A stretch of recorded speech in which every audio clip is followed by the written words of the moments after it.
On a different issue, the Bible Lands Museum in Jerusalem opens a new exhibition these days named Highway Through History, which features artifacts found in Tel Bet Shemesh. And joining us to discuss more about the issue is Amanda Weiss, the director of the Bible Lands Museum in Jerusalem. Hello, Amanda. Hello.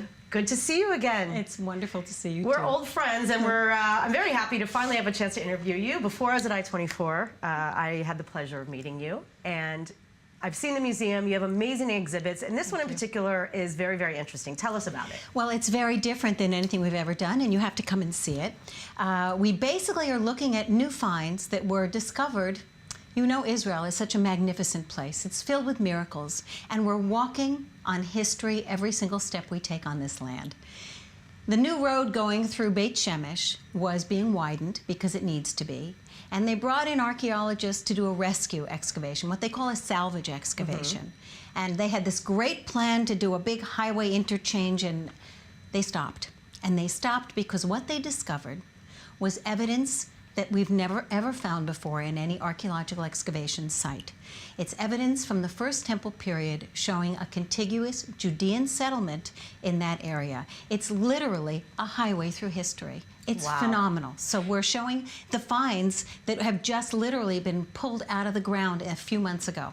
And this is all through the Israel Antiquities Authority. Like they were part of the project of excavating and then have given you guys the rights to showcase this in the museum? Actually, it's cooperation that is not our average of what we see in this country. The Antiquities Authority, the private archaeological excavation company that was brought in to do the salvage excavation under their auspices, the National Roads Authority, Netivei Yisrael, they have all worked together with us. The excavations are being done under the auspices of Hebrew Union College. There are so many different organizations involved.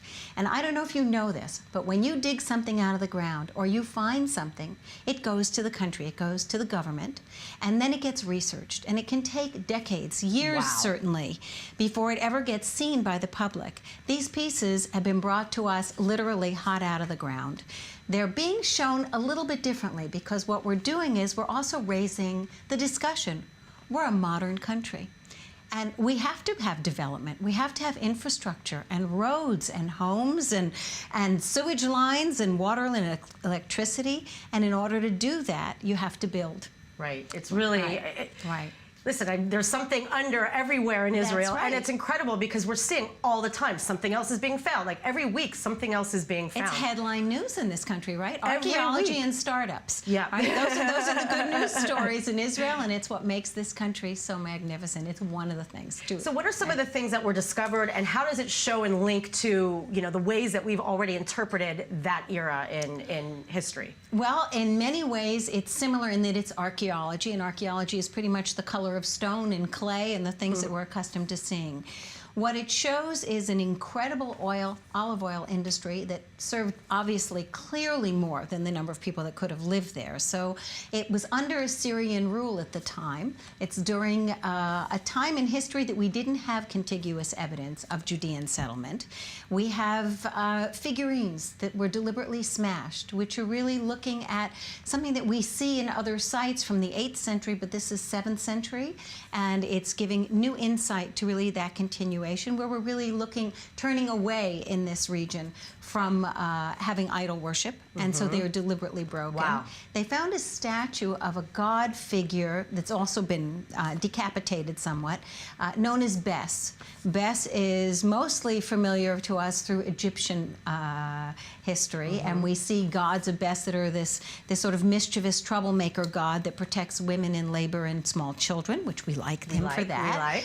But he can be a troublemaker, and they found the largest Bes statue. It stands about this high, and just the top of his head has been broken off. You can see his grimace and his big belly, and it's a phenomenal piece. Nothing has been found like this in Israel ever. And many jar handles. Now, that may not sound exciting to the average human being, but a jar handle with a seal imprinted on it, a Lamelech seal, or the name of the village or the town that it's being traded by, is very important. It's evidence of major industry. It's a crossroads. right? Yeah. It's a crossroads through history.